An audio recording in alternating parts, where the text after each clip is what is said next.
Welcome back to the GSL. I'm Tasteless, and with me is my hetero nerd life partner, Artosis. Hi. And we're both pretty sad. Yeah. We had ourselves a little cry in the 15 seconds in between my interview and got the right box now. of Kleenex for us. Hydra's out. Only have one non-Korean left, but have some really great players coming up still today. Choya Foyu. I really like this guy's style. He really puts a lot of thought into how he thinks, which is really important. A lot of people don't do that in Korea. Not pretty much or thought how anywhere. they think. Yeah. Yeah, you laugh, Ace, but you know it's true. I know what you're talking about, but yeah.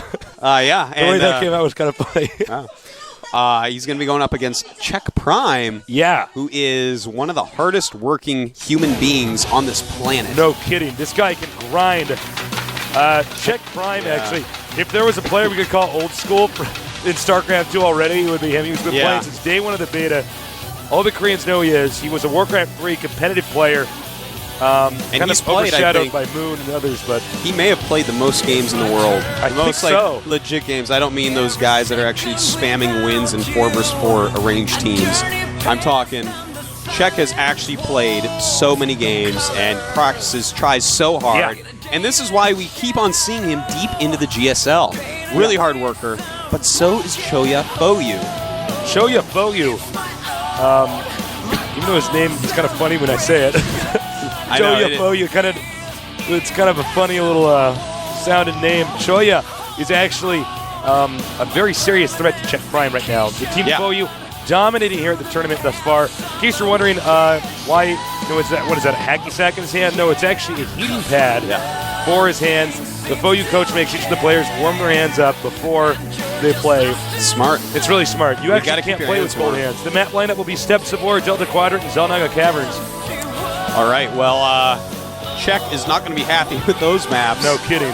You know, Delta Quadrant, though, we saw some amazing play by July Zerg there yesterday. Maybe you can take a page out of his book.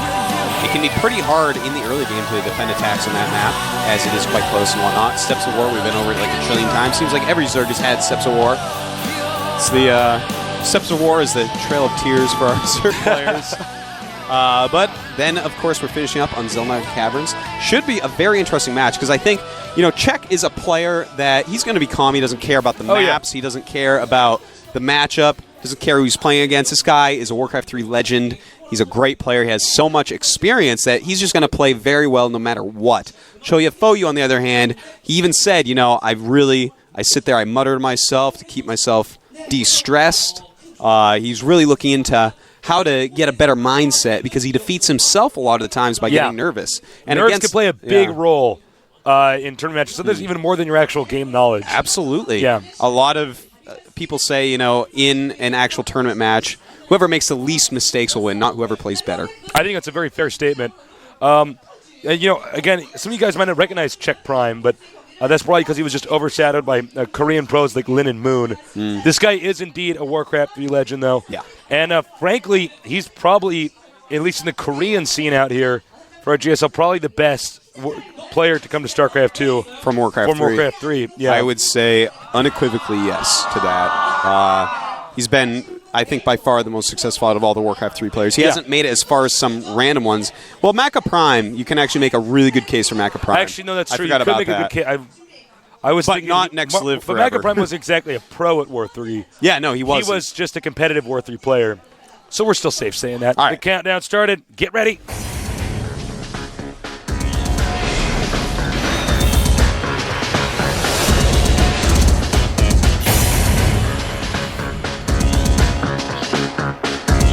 And Artosis' computer loads last. Oh. Why'd you tell him, Tasteless? They're going to be mad at me. Down here in the red is Choya Foyu. Choya Foyu. A lot of people in the audience here supporting him today. Over here in the red, excuse me, in the blue, what is with me today? We have our Zerg player, War 3 player from before. Czech Prime, we.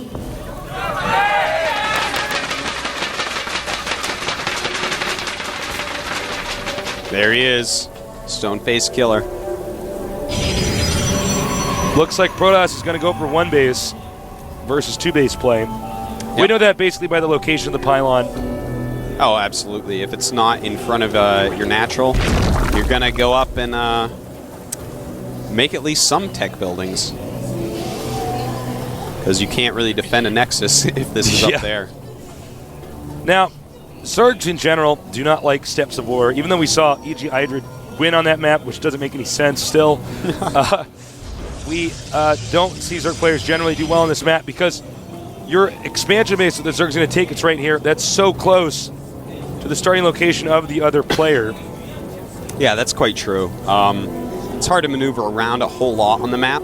Zerg kind of needs some room. You got to try to run the Protoss out of force fields. You got to have enough surface area to flank stuff. Take a look here. He's going to actually sneak the drone around. Yeah, looks like he wants to hatchery first.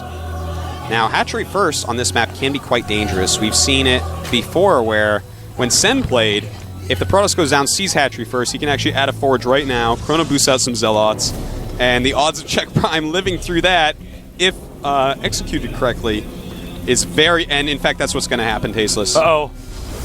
There it is. Forge going up. This is not going to be a long game, most likely. Yeah, this should be very quick. Cancels the gas, even. And the thing is, you can make that pylon on the low ground and just kind of cannon push in. Yep, there he goes. Yep. And we have seen this before. And he zerged this. There was a build you could do that was like this in StarCraft 1. Yeah, I was pretty fond of, actually. That was actually the Tasteless build in it was StarCraft 1. Actually, it actually was a Tasteless I know, build, unlike we're not else even joking this time. But, yeah, it is. And to take a look here, he's going to send his probes with it. I don't know if Choya can actually survive this. I have not seen this rush with, probes attacking at the same time. Yeah, you see, the cannon on the low ground is going to basically... Oh, he might even double pylon right there. That's definitely a possibility. But the cannon on the low ground is going to protect the one on the high ground, the Zealot, the probes. He can actually send these probes down once that cannon gets up. He wants this hatchery to finish, and you know what? The Zerg, the Protoss engaged a second too soon. Yeah. Although, you know what? He probably would let it finish anyways. There was an Overlord there.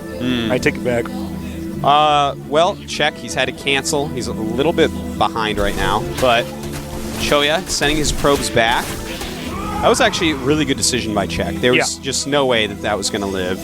You know what? Now he's just going to remake the hatchery. Czech's got good handling of the situation. Actually, this is kind of interesting that Czech forced the double cannon cancel. Huh.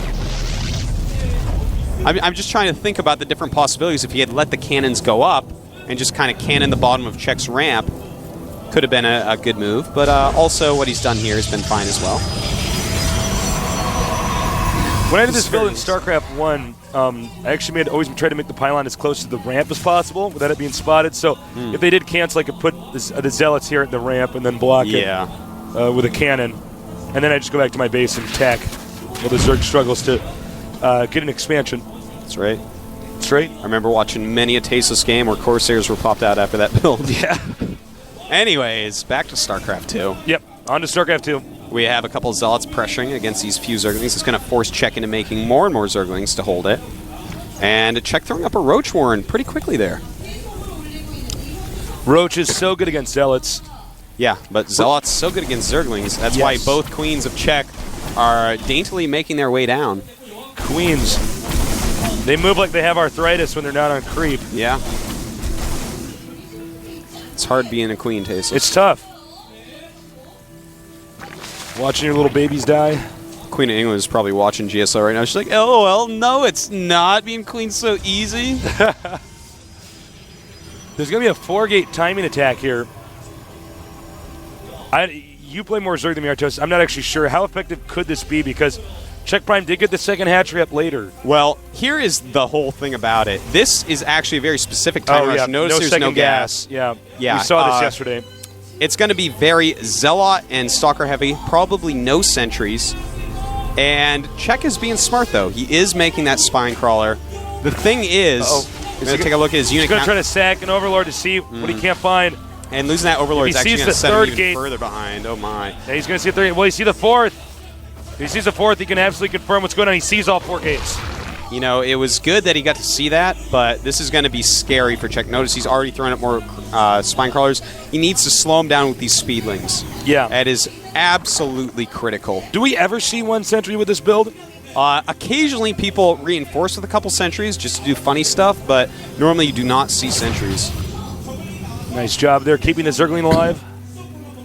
Now, this is going to be a pretty fearsome rush. Normally, you want to produce Zerglings basically nonstop from 20 drones up, but this has been kind of a wonky, funky game, so he's a few more drones than that. Wonky, funky indeed, Artosis. Yeah, man. It's been a weird... Is wonky actually a word? Wonky? I don't know. I don't know. I think so. I use it a lot. Not only to talk to Fruit Dealer, because his name is actually Wonky. Well, we've made it up now, guys. It's time to attack UrbanDictionary.com and make it a word.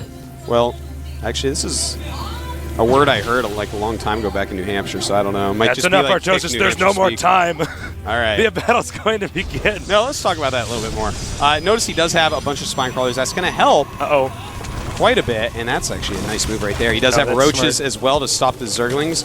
I think he's going to actually be able to stop this rush. Czech has a very interesting amount of stuff right now, and he's not going to be happy about that. And let's see, spine crawlers can be quite bad against stalkers at times. Yeah. But Choya is being a little bit indecisive, doesn't know exactly what he wants to do here. And he's just attacking Speedlings surrounding the stalkers. That is huge.